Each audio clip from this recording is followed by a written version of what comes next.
নানুরে BJP কর্মীর বাড়িতে সাদা থান ও ফুলের মালা সহ হুমকি চিঠি, তীব্র চাঞ্চল্য। বীরভূমের নানুর বিধানসভা কেন্দ্রের অন্তর্গত কুর গ্রামে এক বিজেপি কর্মীর বাড়ির সামনে সাদা থান কাপড়, ফুলের মালা ও হুমকি চিঠি উদ্ধারের ঘটনায় তীব্র চাঞ্চল্য ছড়িয়েছে। তৃণমূল আশ্রিত দুষ্কৃতীদের দিকে আঙুল তুলে আতঙ্কে দিন কাটাচ্ছে আক্রান্ত বিজেপি কর্মী গোরা মণ্ডলের পরিবার সূত্রে জানা গিয়েছে 2020 সাল থেকে তারা বিজেপির সঙ্গে যুক্ত। অভিযোগ, বিজেপি করার অপরাধে দীর্ঘদিন ধরেই তাদের নানাভাবে হুমকি দেওয়া হচ্ছিল। অতীতে তাদের বাড়িতে বোমাবাজির মতো ঘটনাও ঘটেছিল বলে দাবি পরিবারের।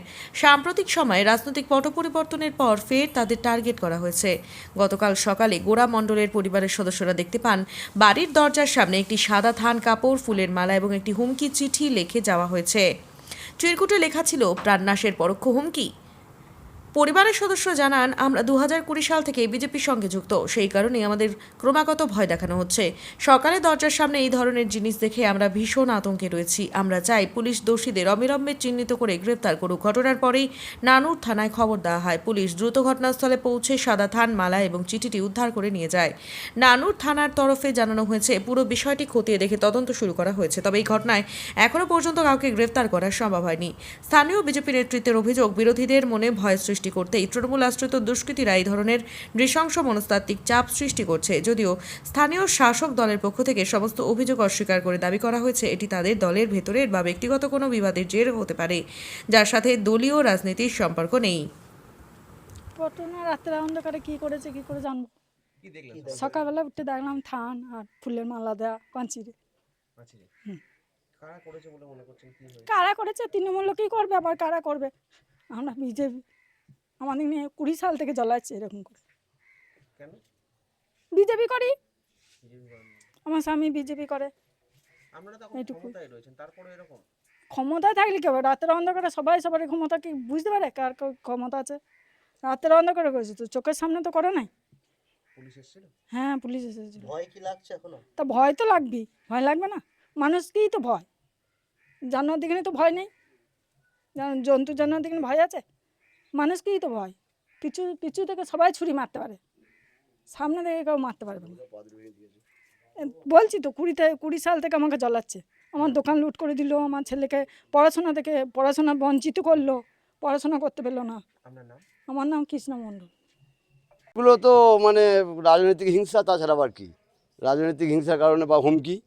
গত রাতের অন্ধকারে আমার ঘরে একটা ধুতি, ফুলের মালা, কাগজে লেখা মানে হুমকি যে একটা ছেলেকে হারায়, যদি না হারাস তাহলে সেটে যা, তোর অবস্থা খারাপ হবে। আমার অবস্থা খারাপ হওয়ার তো কিছু নেই, আর সব শেষ হয়ে গেছে। কেন মিসেসে পা দুটোকে বেরিয়ে ভেঙে দিল, ঠিক আছে, দোকানগুলো লুট করে নিল। আমার 21 সালে তো আমি মোটামুটি 17 মাস গ্রাম ছাড়া ছিলাম। আমি কারো পদোন্নত হয়ে এলাকায় ঢুকিয়েও নাই। আর বিজেপি আমার 91 সাল থেকে আমার শিরায় ঢুকে গেছে বিজেপি, ঠিক আছে। আমি কোনোদিন, ওরা হুমকি দেখি আমাকে কী করবে, হুমকি দেখি আমাকে মানে কি জেলা পেঁচিয়ে গেলো, অঞ্চল পেঁচিয়ে গেলো, ব্লক পেঁচিয়ে গেলো, এই গোড়া পেঁচবে না, একদম স্টিল থাকবে বিজেপি। তৃণমূল আর দুষ্কৃতিটা করছে, আবার কেরা করবে? ওরা তো 4 তারিখের পর থেকে গ্রামে ঢুকেই নাই। এই গ্রাম ছাড়া হয়ে আছে, ফ্যামিলিকে রেখে দিয়েছি খুব মানে সব মানে আসছে, শুনছি মাঝে মাঝে রাতের অন্ধকারে গাড়ি নিয়ে আসছে আর এইসব করে যাচ্ছে। এই তো দেবু, স্বপন, এরাই, এদেরই কাজ হবে। এখন তো আপনারা ক্ষমতায়, এবং তারপরে আপনাদের বাড়িতেই এই ধরনের ঘটনা ঘটছে। রাতের অন্ধকার ঢুকছে, ওরা তো 4 তারিখের পর থেকে গ্রাম ছাড়া। ওদেরকে তো গ্রাম থেকে তাড়িয়ে দেয়নি, ওরা নিজেরাই গ্রাম থেকে পালিয়ে গেছে, গ্রামে আসেনি। পুলিশকে জানালাম, পুলিশ এলো, নিয়ে গেল। অভিযোগ দায়ের করবো থানায় গিয়ে কমপ্লেন দেবো। আমার নাম গোরাচাঁদ মণ্ডল। ঘটনা শুনলাম যে এরকম ব্যাপার, সাদা ধান ফুলমালা দিয়েছে, কিন্তু এখন পরিস্থিতি কিন্তু একদম অনুকূল। সেই জায়গা থেকে কেউ বিভ্রান্তি ছড়ানোর জন্য এসব কাজ করেছে, কিন্তু তার মধ্যে একটা লেটার পাওয়া গেছে। ওই লেটার ধরে যদি আমাদের পুলিশ সঠিক তদন্ত যদি করে, তা অবশ্যই ধরা পড়বে। আর আমাদের বিশ্বাস আছে আমাদের রাজ্য সরকারকে, যে অবশ্যই তদন্ত করে এটা বার করবে যে কে করেছে বা কারা করেছে। এই ঘটনার সাথে কারা যুক্ত বলে মনে করছে? এখন রাতের বেলাতে কে করেছে, কাকে বলবো সন্দেহবশত। তৃণমূল তখন গ্রামে নাই, ভয়ে নিজেরাই গ্রাম ছাড়া হয়ে গেছে। পরিবার বলছে এখনো তৃণমূলই এই ধরনের কাজ করে। হ্যাঁ, রাতের বেলাতে হয়তো আশেপাশে আছে, রাতের বেলায় এসে করে যেতে পারে। আগে তো প্রচুর তৃণমূল এরকম করেছে, আগে এসব ঘটনা ঘটিয়েছে, তার জন্যই বলছে তৃণমূল। ঠিক আছে, এবার আমার মন বলছে এটা বিভ্রান্তি সৃষ্টি করার জন্যে, হ্যাঁ, কেউ করছে গ্রামকে, যে এখনও দেখা যায় যে গ্রাম আগের মতনই আছে, কিন্তু সরকার পরিবর্তন হয়েছে কিন্তু এখনো এই দুষ্কৃতীদের যে তাণ্ডব সেটা তো এখনো চলছে গ্রামে। দুষ্কৃতির তাণ্ডব আর এখন তো কোনো কিছুই নাই গ্রামে। গ্রাম পুরো শান্ত শান্ত পরিবেশ, সেই শান্ত পরিবেশকে কলুষিত করার জন্য এগুলো কেউ চক্রান্ত করে কেউ বিভ্রান্তি সৃষ্টি করার চেষ্টা করছে।